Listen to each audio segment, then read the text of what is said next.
German Christians and American Christians. Are we sure they practice the same religion?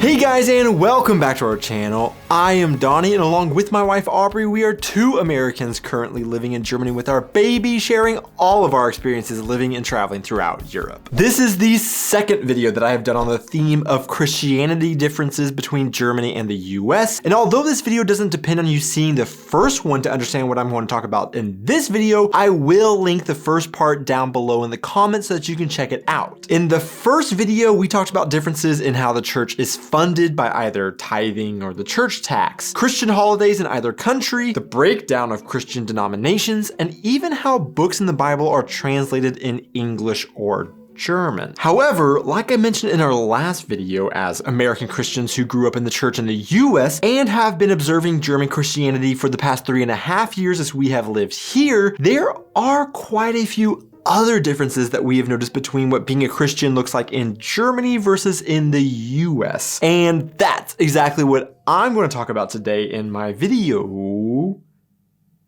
Difference in sanity between German and American Christianity.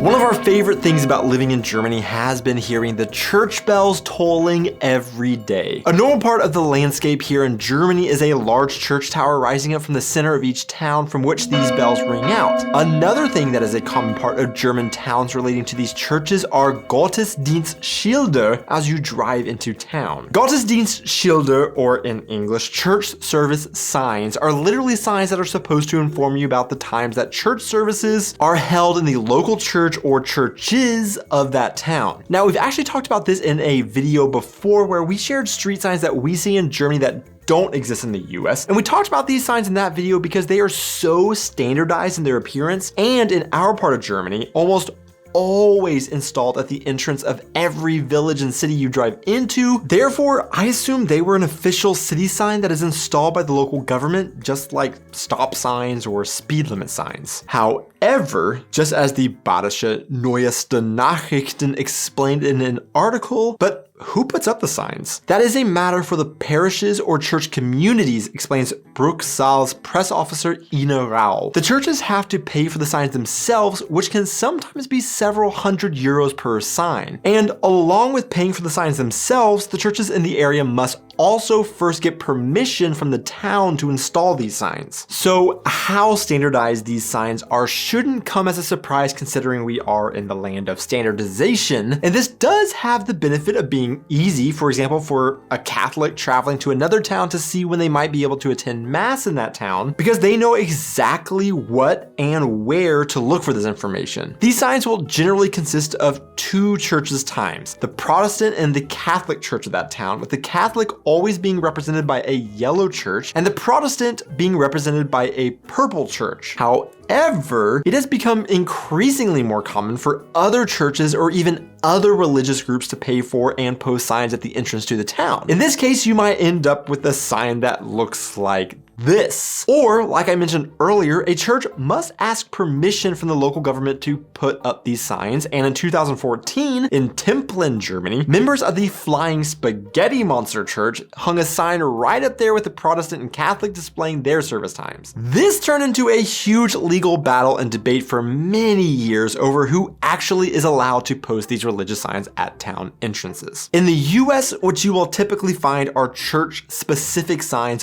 all over a town, but generally in the front of a church advertising the service times of that specific church, and not in a centralized location for all the churches at the front of a town like in Germany. Also, because these signs are installed where they generally match the theme of the church's logos or design themes, and therefore aren't standardized across churches. If anything, they all just look like any store which displays their opening and closing times. In Germany, you have the same thing. So if you come into a village and you see those service times, these are talking about like the main church in the middle of the town or village, but there still are other churches in the area. They're just gonna have their own service times posted on their own signs that you can also go to if you want to.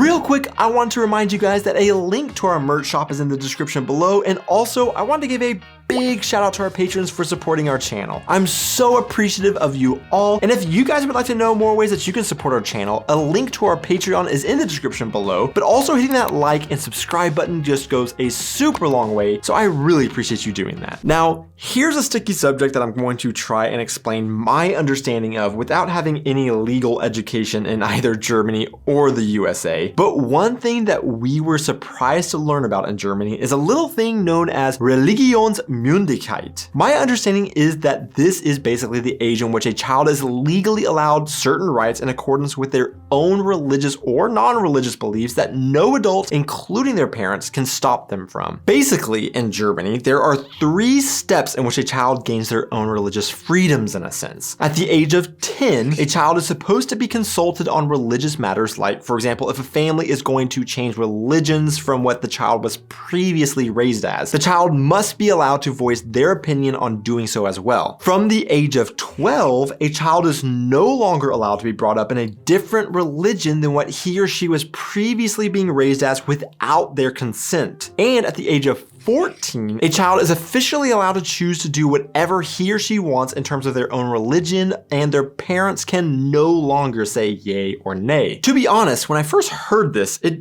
didn't really make sense to me, but primarily because this isn't something I guess I ever really thought about, and considering no laws like these actually exist in the US. As I thought about it, I wondered, wait, in the US, we've always been taught about the right to freedom of religion being an important aspect of American freedom, but what does that mean for children? Are children granted this right as well, or are they in a sense forced to be raised as their parent sees fit until they turn 18 and can make their own decisions as an adult? On nolo.com, I found an article that was discussing the legalities of divorced or divorcing parents and how religion plays a role in the upbringing of a child in this case. They had a section titled, "When Can a Child Choose a Religion?" And in this section, they explained the confusing status of American law on the rights of children and religious freedom by saying, it depends. Under the First Amendment of the United States Constitution, a child has the right to choose a religion or no religion. There is no bright line rule that explains when a child is old enough, and overall, it's a very subjective decision. Of course, children who are at least 18 years old are legally emancipated from their parents, are free to decide their own religious beliefs without court intervention. So based on my personal experiences, it seems like in the US, typically a child is raised in the religion or non-religion of the parents, and at some point, a child either accepts it or not. I think many Americans may take the approach, you're under my roof, so you'll do as I tell you, and try to have the child continue following their will until they move out and no longer have any more authority. But of course, this is going to vary from family to family. But I don't know how it typically works in Germany. I mean, I see Germany has stricter and more specific rules on the matter, but do any of you know any German family in which the child actually chose at 14 to practice a different religion or stop practicing a religion and the parents went along with it because it was the law? Or in practice, do German parents also try and continue influencing their children generally until they move out? Again, obviously everybody's going to be different and have different parenting styles, but I would be interested if anybody actually has any real world experiences with this. Religion plays different roles in the US and Germany, something of which I touched on in the first video on this subject. One place that religion plays different roles in the US and Germany is in the public school system. In the US, keeping religion in the schools or out of the public schools has always been a huge fight. As a general rule, since public schools are government institutions, they are supposed to remain completely religion neutral and not promote any one religion. However, many believers of different faiths want religions in schools for various reasons, like they want ethics based on their religion taught to the children and not based on some other standard. Therefore, how religion is talked about in schools, or whether or not a teacher or student is allowed to pray in school, for example, has always been a complicated battleground for publicly funded schools in the US. Or, of course, what is taught can be a very touchy subject based on religious beliefs, in particular in science classes. Because of this, in particular where we are from in the so-called Bible Belt in the US, going to private Christian schools has been a common practice for some religious families who wish to see their children not kept from religious-based teachings. Because these schools are privately funded, they are allowed to include religion basically however they see fit into their curriculum, unlike public schools. So because of all of that and my background in the US, I was really surprised when we moved to Germany to find that most German public schools actually offer Christian religious classes among others. In fact, this is something even written into German basic law. Religious instruction shall form part of the regular curriculum in state schools with the exception of non-denominational schools. Now, does this mean that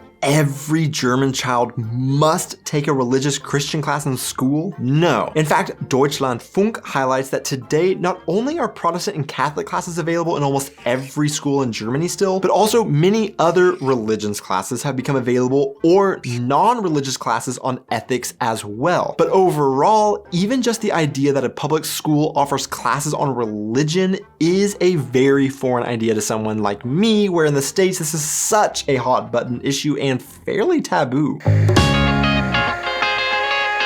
In my last video, one thing that I was talking about was how in Germany there is a tax translated as a church tax that does not exist in the US. In that research, I learned a surprising fact that I had no concept for, and that was how difficult it can be to leave the church in Germany compared to the US. So first, in the US, if you want to leave a church or give up your faith, you just do that. You just stop. That's it. And then just don't show up to church ever again. However, in my opinion, in true German bureaucratic tradition, it is significantly more complicated to leave the church in Germany, depending on what kind of church you're leaving. So a big part of the difference that I found is the structure of the church system in Germany versus in the US. In Germany, you have what is known as free churches, and these are going to be more similar to the American church system. You can attend these churches as you want, and then you can support those churches by donating to those churches, and to leave those, it is basically the same as in the US. You just stop showing up and stop tithing to them if you so choose. However, it is more complicated if you're part of the Catholic or Protestant churches in Germany. The German term for leaving the church is Kirchenaustritt. And of course, there are lots of long German laws that can dictate how this can happen that we could look at, but to make things a little simpler, according to kirchenaustritt.de, if you want to leave the church in Germany, you need to declare it at a state authority. You have to appear at the registry office of your parish or your county court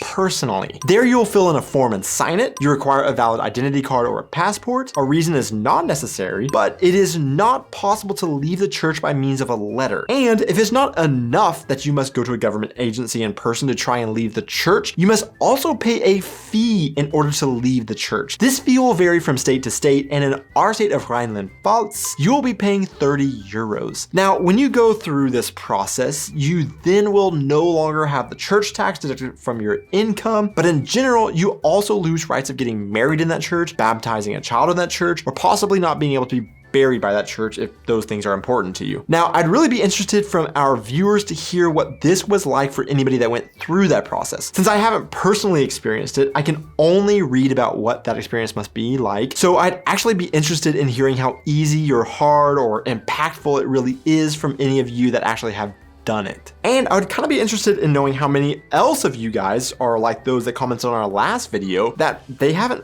formally left the church and they still pay the church tax, because even though they've left the church personally, they don't want to go through all of the bureaucratic process and just have continued staying in the church. To see who made it this far into the video, the random question of the week is, if you could have any job in the world, what would it be? Thanks so much for watching, guys. Be sure to hit those like and subscribe buttons, and I will see you in our next video. Difference in sanity between German and Christian. Dang it. The German term for leaving the church is Kirchenaustritt. And Kirchenaustritt. And of course, there are lots of long German Kirchen